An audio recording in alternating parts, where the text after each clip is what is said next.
Let's talk about Bob. Donald Trump.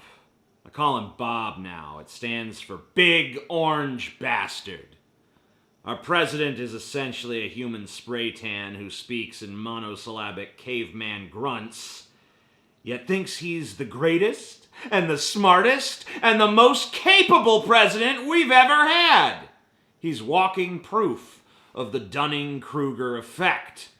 And if he heard me say that, he'd probably be like, I am not the Freddy Krueger effect. No, I do not have the claws. You are a liar, sir. Fake news. Trump tweeted, no debate on election security should go forward without first agreeing that voter ID identification, because we all needed that clarification, must play a very strong part in any final agreement. Without voter ID, it is all so meaningless. Then Bernie Sanders, aka the sexiest man to ever walk on the face of the earth, had this to say. Donald Trump can't win an election based on his ideas, so he has to suppress the vote to win. What a coward. Then Dan Crenshaw, the one-eyed congressman from Texas, said, the idea that requiring an ID is somehow voter suppression is truly one of the strangest falsehoods ever perpetuated by the Democratic Party. It defies logic for any normal American who uses their ID every single day. Brief aside, I hate Dan Crenshaw. I've hated him ever since he cried about being made fun of on SNL and actually got SNL to apologize to him. If SNL should apologize for fucking anything, I'd say it should apologize for being an unwatchable mess of mediocrity for at least the last 15 years. Don't waste an apology on the only Cyclops that's a bigger douche than this one. The only thing I hate more than Dan Crenshaw are the people who act like I'm not allowed to hate Dan Crenshaw because he lost an eye fighting for my freedom. To that, I say, thank you, Dan. Thank you for losing an eye so that I could be free to live in a country where I can look at your retarded ass and say, I hope you fucking lose your other eye. Thanks for that freedom, Dan. And before you come crying to me for an apology, just know that my apology comes in the form of me literally fucking your empty eye socket and coming onto your peanut-sized brain with my peanut-sized dick. My jizz would certainly be the most intelligent thing to ever fill your skull. So let's break down this voter ID law stuff and explain why the Republicans are full of shit yet again, to the shock of literally no one. The basic idea behind voter ID is that in order to vote, you should have to show a government-issued picture ID. Very few states currently have this requirement. In most states, an ID is requested but not required, or is not even requested at all. According to Republicans, this has led to massive voter fraud. The proof? Well, they don't have any. It's just kind of a gut feeling, you know? Just got a feeling it's happening. The extremely conservative Heritage Foundation, who are in favor of voter ID laws, massively so, and say on their website that preventing, deterring, and prosecuting election fraud is essential to protecting the integrity of our voting process, they have only been able to confirm 1,199 instances of voter fraud, and their data goes back to 1982. So in 27 years, across this entire nation, with elections every 2 years, the conservative Heritage Foundation that's trying as hard as it possibly can to make the case that voter fraud is rampant could only come up with 1,199 confirmed instances of voter fraud. That is a fucking joke, ladies and gentlemen. And guess what? Most of those 1,199 instances of voter fraud wouldn't be solved by voter ID laws. Voter ID laws could only potentially stop impersonation fraud, when in actuality, the most common types of fraud being committed is vote buying. You know, there's people paying you to vote. I'll give you $20 to go vote for Joe Biden or whatever the fuck. Most studies put the number even lower. Like the 2 Arizona State studies that found only 10 cases of impersonation fraud at the polls between 2000 and 2012. Or the Washington Post study that found only 31 credible instances of impersonation fraud amidst 1 billion votes cast between 2000 and 2014. But if you're a conservative, you don't trust the Washington Post or Arizona State. university, or anything that presents you with uncomfortable facts. So let me once again remind you that even the ultra-conservative Heritage Foundation that's on your side has tried to make the case that voter fraud is a big deal and they just can't do it, because it's just not. Stop putting your feelings before the facts, conservatives. Stop shouting fake news every time something doesn't go your way. Argue in good faith for once in your lives, I beseech thee. Anyway, the supercilious scrotal wart known as Dan Crenshaw says in his tweet that normal people use their IDs every day. Now, I know I'm far from normal, but I don't use my ID every day. I had to scan my ID into my computer a few months back, and I literally left it in the flatbed of my scanner for like 3 weeks before I even noticed it wasn't in my wallet. So it's definitely not something that I use every day. I don't know anyone who does, really. Even when I used to buy cigarettes and when I buy alcohol, it's pretty damn rare for anyone to ID me. I guess it happens every now and then. Anyway, if that's too fucking anecdotal for you, here are some facts. 13% of black people do not have a photo ID. 10% of Hispanics do not have a photo ID. 5% of whites don't have a photo ID. 12% of adults living in households with less than $25,000 annually don't have an ID. 15% of 17 to 20-year-olds don't have an ID. 11% of 21 to 24-year-olds don't have a fucking ID. So the groups of people who are the least likely to have IDs are black people, Hispanics, poor people, and young people. Black people have reliably voted 80% or more for Democrats in every election since the mid-1960s, when Goldwater ran. 89% of black people voted for Hillary Clinton in 2016, where only 8% voted for Trump. Hispanics voted 66% for Clinton over Trump. Young people, that is people under 30, voted 55% for Clinton over Trump.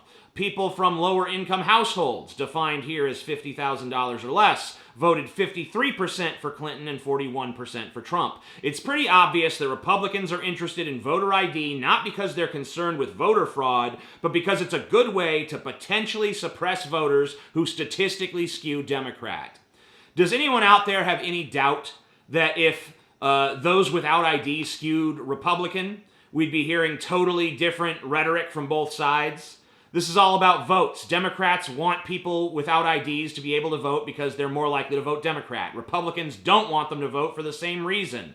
It's just another sad instance of tribalism mattering more than reason. Because what reason tells us is that voter suppression is a lot bigger of a problem than voter fraud, regardless of which party benefits from which. So let's look at some of the counter-arguments that people have made on this point.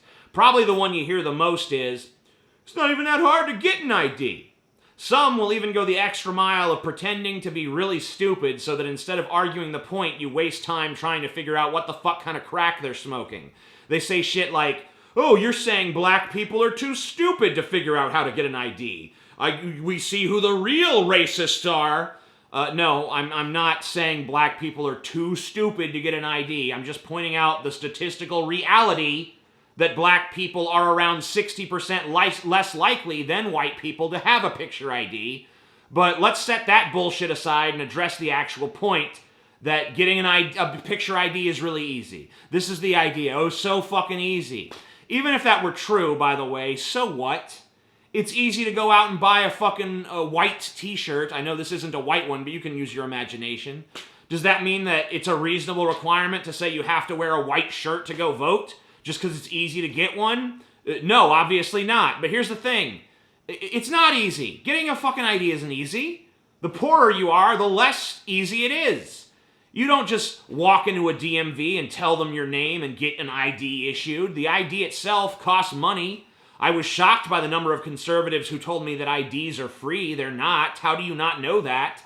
In some states, they're free to seniors, or free to the homeless, or free to voters.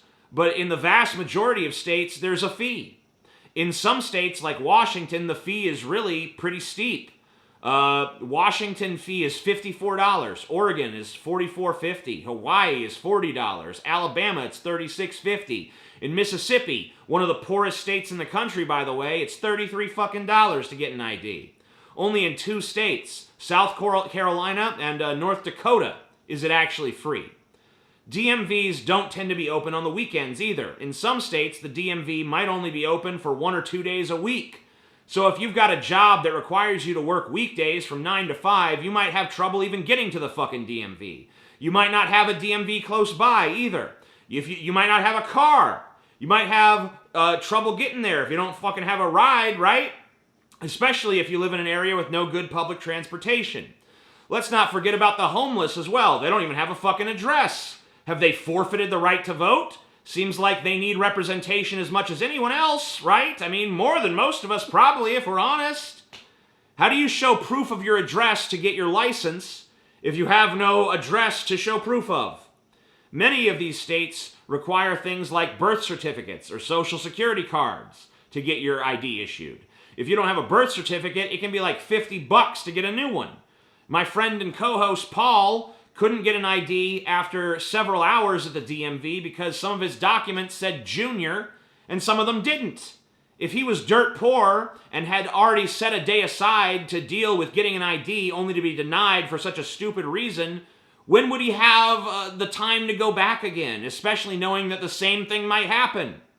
If you're a poor person living in like Mississippi, say, and you're on a tight budget, shelling out $50 to get your birth certificate and $33 to get your ID and taking time off your minimum wage job to get to the DMV and securing a ride to the DMV, I mean, it's not impossible. It's not undoable, but is it easy?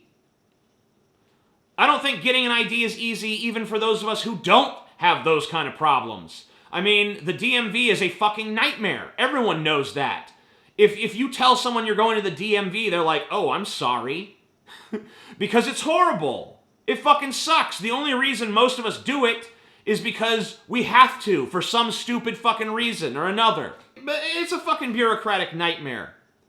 You know, a minimum wage worker in America working 40 hours a week makes a pitiful and unlivable wage of $1,150 a month.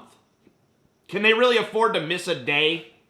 Can they really afford to spend even $50 superfluously? Everyone of voting age should be able to vote, if they so choose. It shouldn't require an ID. Voting day should be a national holiday so that everyone is free to vote. Mail-in ballots should be easy to do in all states. People should be able to vote online. The Electoral College should be fucking abolished. Superdelegates should be fucking abolished. Prisoners should be able to vote. The process should be as democratic as possible. Now, what about illegal immigrants? We've heard a lot about that. Should they have the right to vote? I'll be honest with you. There's a part of me that says, well, they are living here. They are affected by the policies, but relax, conservatives. My answer is no. They're not citizens of this country. There's really no getting around that.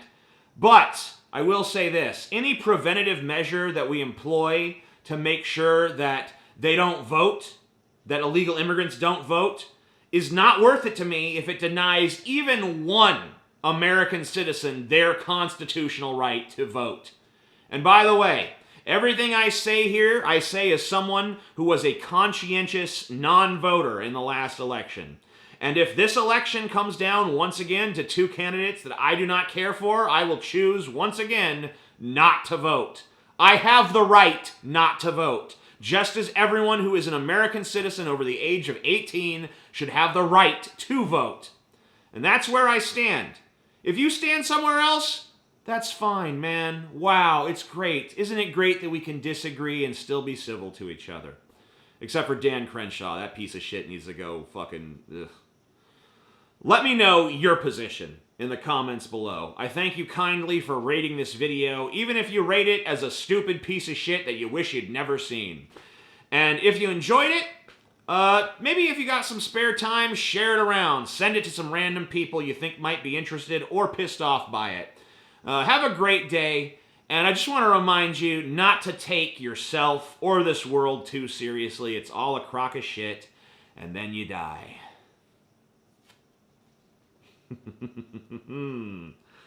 I'm the Amazing Atheist. Peace the fuck out.